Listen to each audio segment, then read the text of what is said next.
Kalau ini teorinya Syed Hussein Nasr, estetika religius.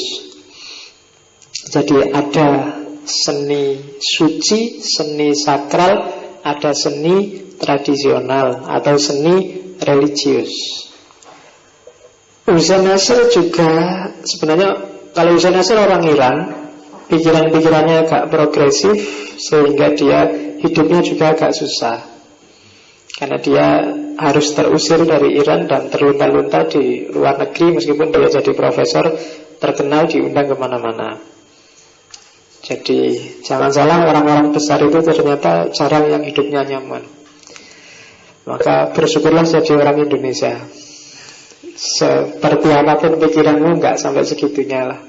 Meskipun gejala-gejala beberapa ke arah situ ada, cuma semoga nggak nyampe.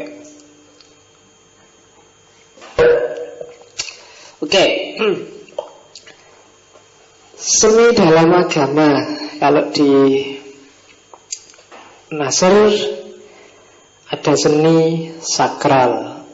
Seni sakral itu seni yang berhubungan langsung dengan praktek-praktek utama agama, kehidupan spiritual, kaligrafi, baca Quran, apalagi sholawatan, tibaan, berjanji, khataman, tartil, apalagi. Itu kan seni yang berhubungan langsung dengan kehidupan spiritual kita. Adzan, ya kan, qomat. Dan tidak mungkin orang Islam itu anti seni.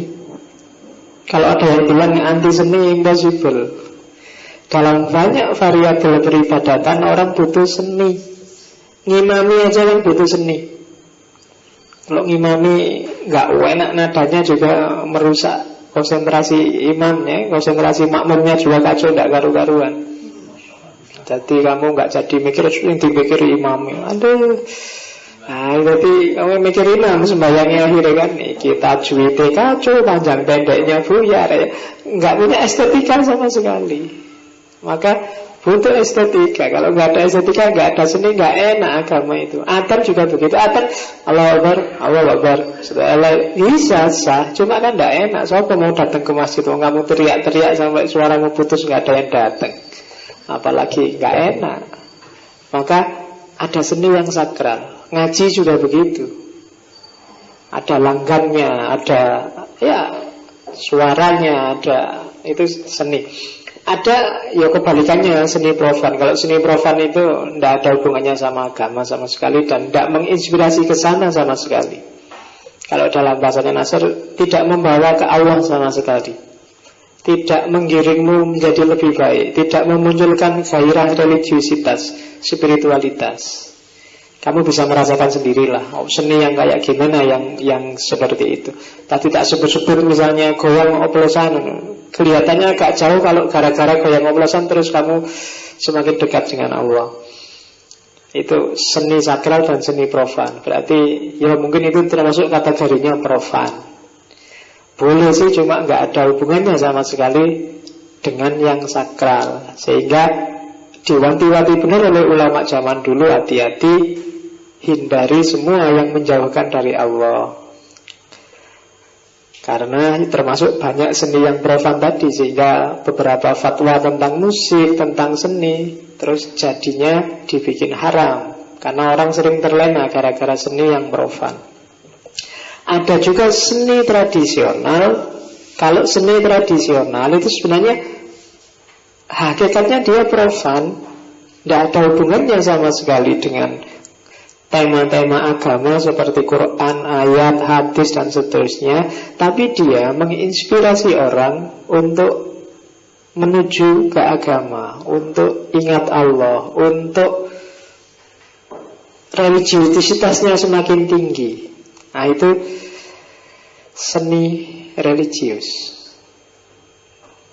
Di Indonesia kan banyak kayak gitu kan. Misalnya pakai media-media yang sebenarnya dia media profan, tapi terus dimodifikasi sehingga menggiring ke arah agama.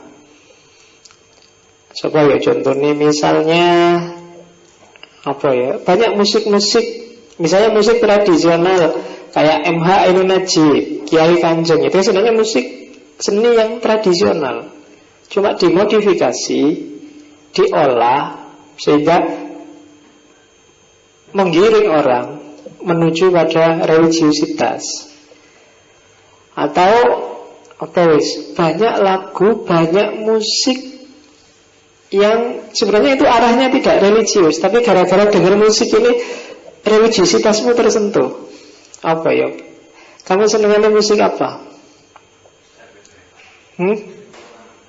Apa wis? Lagumu Kitaro. Apalagi? Tak kasih contoh ya. Semoga saya selalu bawa headset. Musik yang sebenarnya dia profan sekali. Saya ada beberapa lagu yang menurut saya dia tidak sakral sama sekali. Tapi kalau kita dengarkan dia jadi sakral. Karena kita punya memori khusus, punya pengalaman khusus. Zaman saya kecil senengannya mendengarkan misalnya lagu qasidah Nasidaria. Nasidaria itu kadang-kadang syairnya kadang-kadang ya syair-syair, ada anak sunatan, ada mantenan itu. Tapi memori yang berputar di kepala itu kan memori teduhnya desa, memori religiusitas khas kampung yang jarang ditemukan di kota-kota. Nah, itu namanya seni tradisional. Kalau saya sering bawa headset karena ya sepi kalau nggak ada lagunya. Coba ya. Ada beberapa lagu yang mungkin selera kita berbeda, tapi saya mau ngasih beberapa contoh. Semoga bisa bunyi ini laptopnya. Jelas bukan buka sidik jos ya. Karena saya masih lama.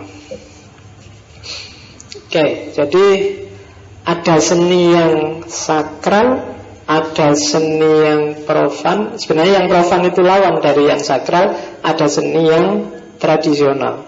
Jadi kalau seni yang tradisional itu seni yang sebenarnya dia profan, tapi memicu ke arah religius, ke arah yang sakral, sehingga dia disebut seni tradisional. Ini kok suwi ya. Sambil tak lanjutin, siapa tahu nanti bisa kebuka.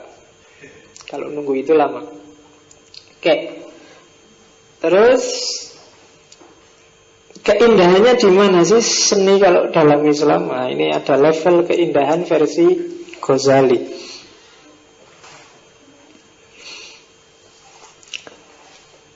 Nah, kita masuk seni tadi. Ada keindahan indrawi. Keindahan indrawi itu keindahan yang sensual, fisik. Hanya berhenti di mata, berhenti di tangan, di lidah, di bau, di telinga. Itu keindahan fisik. Tidak masuk ke dalam. Jadi sensual. Lebih dalam dari keindahan fisik, itu keindahan emotif, imajinatif. Jadi rasa. Kalau kita makan enak itu keindahan indrawi. Tapi makan kenyang itu keindahan emotif, rasa. Jadi kalau lawan jenis kemarin kan jelas. Kalau cakep di luar itu keindahan indrawi. Kalau inner beauty itu keindahan emotif, imajinatif. Oke. Wanginya parfum itu indrawi. Tapi kamu suka atau tidak, puas atau tidak dengan wangi itu keindahan emotif, imajinatif. Ada yang suka mawar, ada yang suka melati, ada yang tidak suka minyak wangi, ada yang suka bau jeruk, ada yang itu emotif. Lagu rock, lagu jazz, bagi kamu yang suka musik rock dan suka musik jazz, itu keindahannya imajinatif. emotif. Tapi yang tidak suka dia hanya sensual, berhenti di telinga. Kamu tidak bisa ekstase, tidak bisa puas. Jadi yang satu fisikal, yang satu menimbulkan kepuasan batin. Ada yang lebih tinggi dari sekedar kepuasan batin, yaitu keindahan rasional, akliyah, yang masuk akal, keindahan ilmu, keindahan pengetahuan. Dari tidak tahu menjadi tahu, itu kan indah luar biasa. Kamu tadi sekedar kenyang, sekarang ngerti kenapa kok kamu kenyang. Ada mekanisme apa dalam tubuhmu yang bikin kamu kenyang. Itu indah, kamu paham.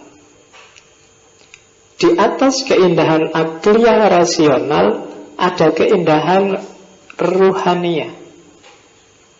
Ini derajatnya lebih tinggi lagi dari sekedar rasional. Penjelasannya agak rumit, tapi mungkin kamu pernah melihat, mungkin kamu pernah ke rumahnya kiai-kiai sowan, atau dekat dengan orang-orang alim, fuqaha, orang-orang soleh. Itu kan rasanya indah lihat mereka, nyaman, hidupnya kok kelihatan tentram, kok kelihatan enak, nikmat. Meskipun mungkin dia tidak terlalu kaya, tidak punya jabatan apa-apa, tidak punya mobil, kemana-mana ngondel, naik motor, tapi kok kelihatan nyaman ya, enak ya. Itu berarti apa? Keindahan ruhaniyah. Para nabi, para salafus soleh, itu kan hidupnya indah, nyaman. Kalau kamu sendiri nanti jadi orang soleh, mungkin kamu merasakan nikmatnya ruhani, nikmatnya dunia imateri. Ini kalau umur-umur kita mungkin masih levelnya masih 1, 2, 3 sampai 4 aja syukur. Kalau sampai ruhaniyah itu luar biasa sudah. Dan yang paling puncak adalah keindahan ilahiyah. Ini pengalaman puncak kalau dalam sufi. Hanya para sufi tertentu yang mencapai level kelima, kedekatan dengan Tuhan, makrifat, pengetahuan tentang Tuhan. Itu keindahan ilahiyah. Jadi kejarlah keindahan sampai tuntas, mulai dari yang indrawi. Orang tidak mungkin belum indrawi sudah ruhani, sudah akli. Biasanya tetap harus dimulai dari indrawi, tapi jangan berhenti di indrawi, naik kelaslah. Kamu suka makan enak, iya, tapi jangan terus-terusan makan enak, karena tujuannya makan cuma ingin bikin kita kenyang. Tapi juga yang rasional, karena kenyang itu ada takarannya, maka jangan terlalu kenyang. Dan ada keindahan di atas rasio, keindahan rohaniyah. Di atas rohaniyah ada keindahan ilahiyah. Nah, ini level. Jadi kalau kamu berhenti di indrawi, barang siapa yang levelnya masih indrawi, jangan keburu nikah. Karena begitu kamu cepat nikah, biasanya cepat ganti, cepat menyesal, cepat alah. Kenapa? Karena keindahan indrawi itu membosankan. Kalau nggak percaya coba aja, lagu yang kamu senangi itu kan di telinga enaknya, ulangilah 10 kali sekali putaran, bosan kamu mesti.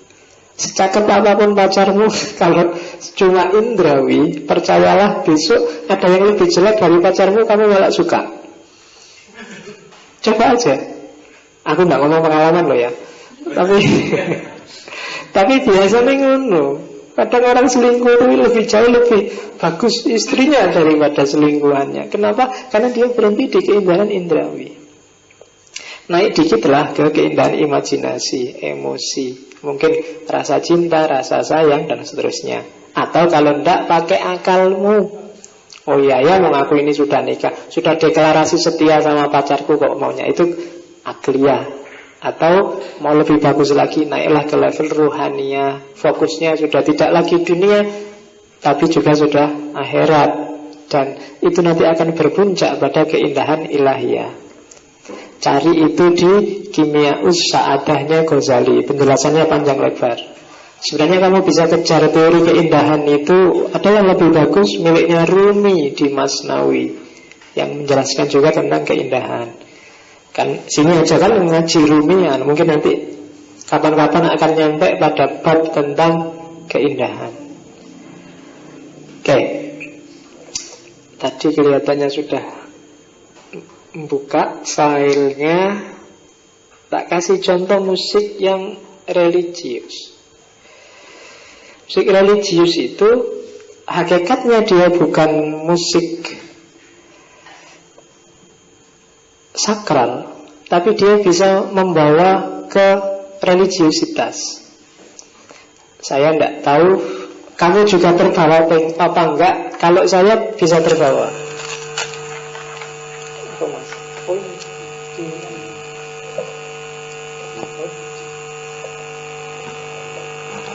tancupin Mas, saya kurang ngerti. Sini kan? Iya.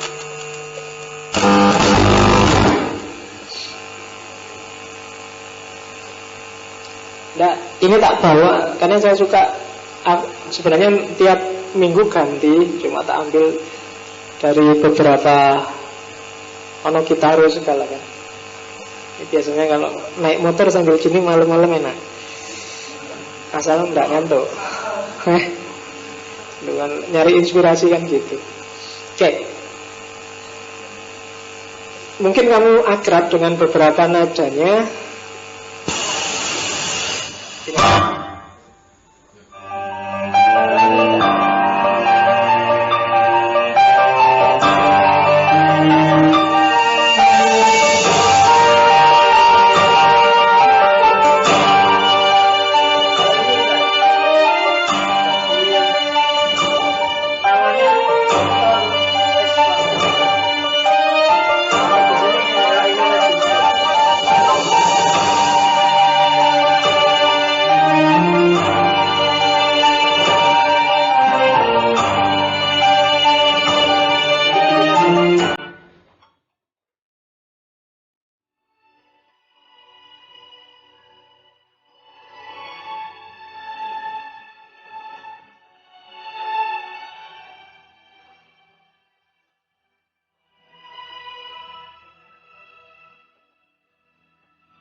Kalau ini sebenarnya lagu Skotlandia, folk songnya sana. Cuma yang main saya lupa, Josh Shanfield itu Rumania, pakai pan fluid, jadi pakai sangat tidak Islam, nggak ada hubungan sama Islam, tapi bisa menginspirasi religiusitas. Itu yang dimaksud estetika religi.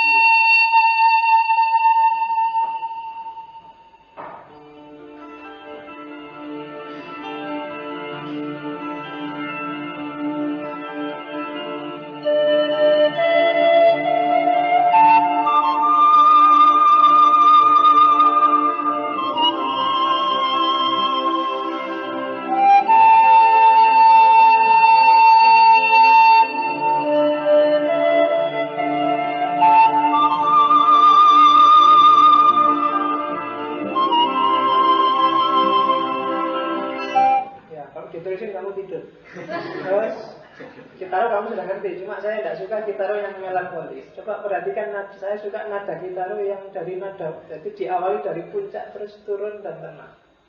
Kalau kamu lagi stres ya, Pak. Misalnya ini atau ini lah.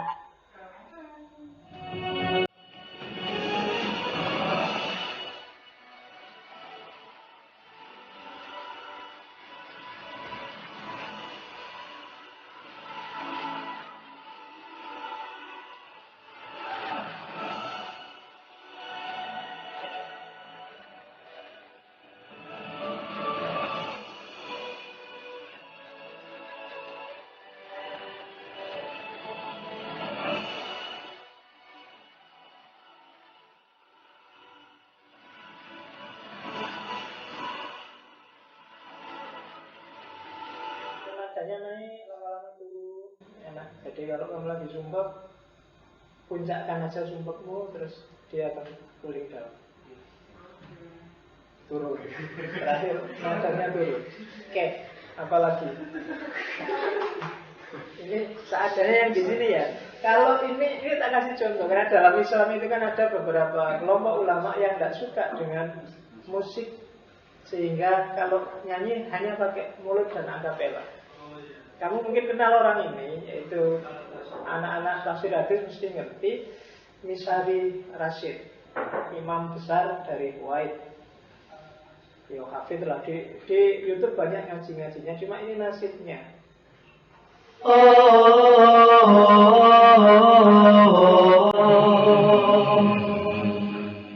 Jadi apa?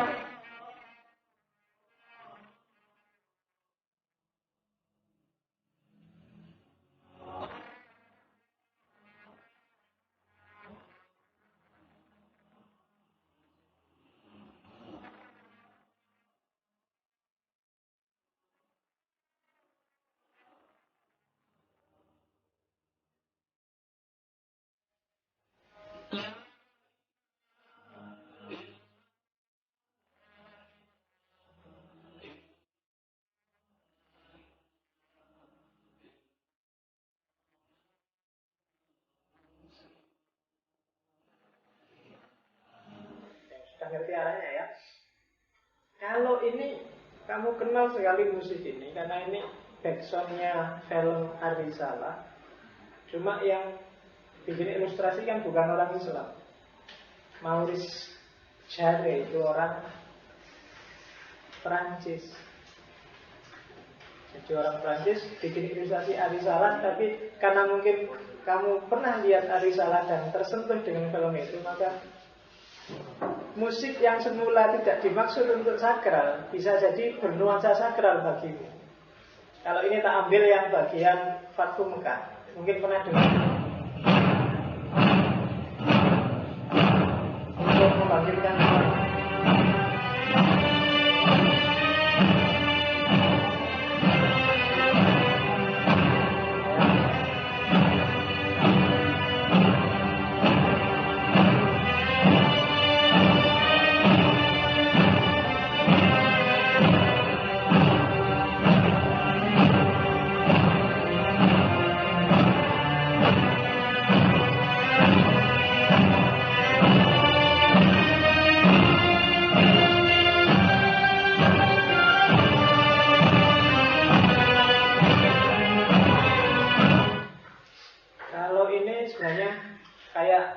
Misari, cuma dia hadat alwinya Turki.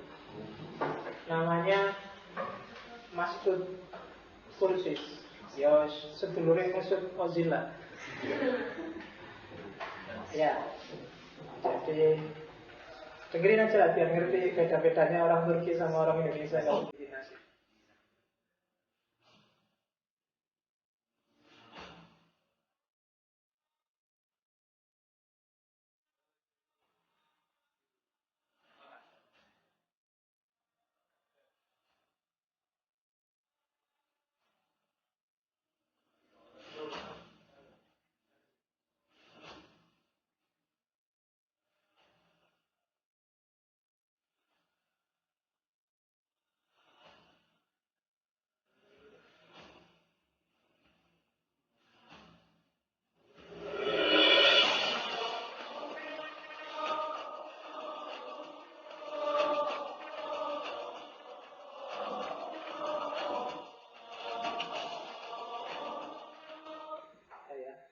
Jadi kalau ini duet sama Maher Zain.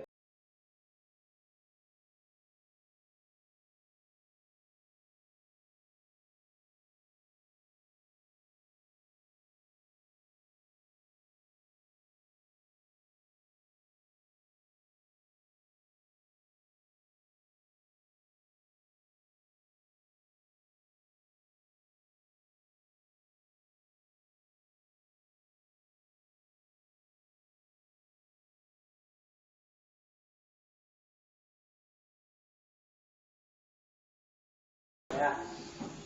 Ini selanjutnya, ini sebenarnya soundtracknya Arabian Night. Ron Goodwin itu komposer dari Inggris. Tapi saya tidak tahu, sering sekali dipakai backsound kita untuk mungkin acara-acara Islam yang kayak gitu lah. Mungkin kamu pernah dengar yang kayak gini misalnya. Sunatan.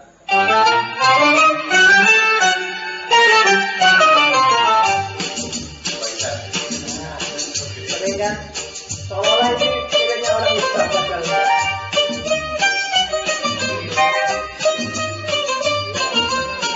Komposernya namanya Ron Goodwin. Atau mungkin yang ini.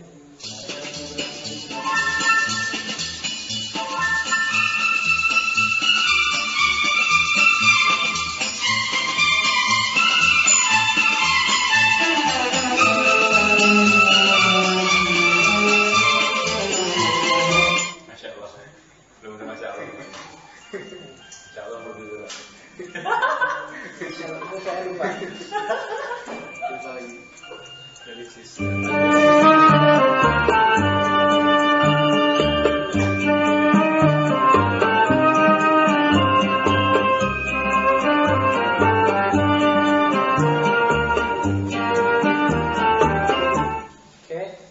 Masih ada.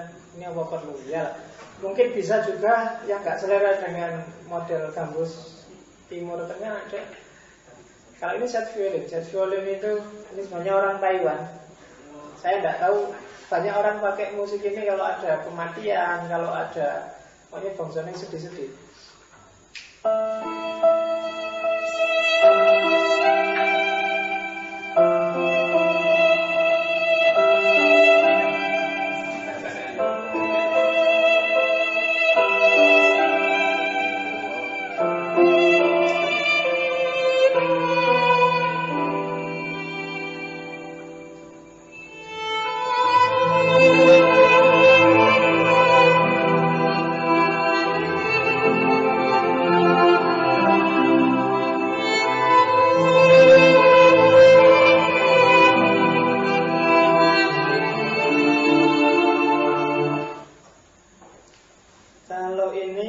Sama sebenarnya nadanya, cuma yang punya Secret Garden itu duo, yang satu pakai violin, yang satu pakai piano, kombinasi Irlandia sama Norwegia, cowok dan cewek. Cuma nadanya mungkin kamu akrab.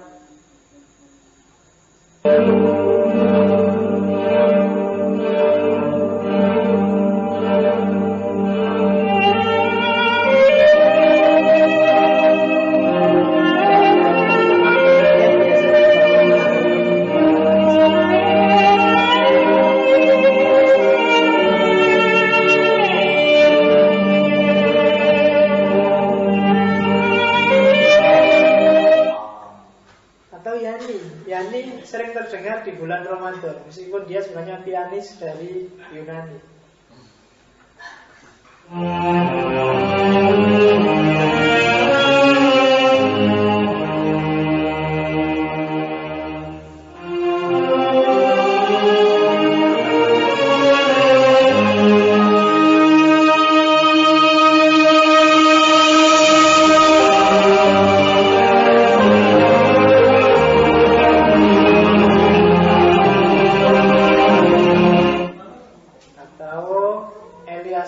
Elias Rahbani itu komposer dari Lebanon.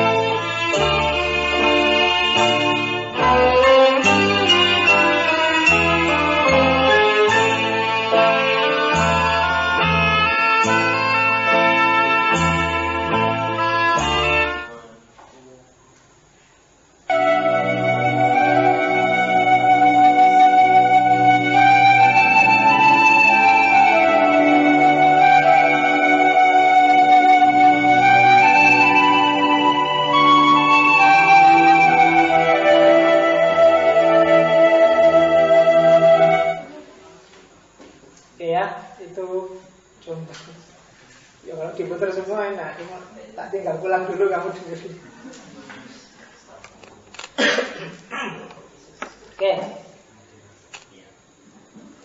kita lanjutkan ngajinya.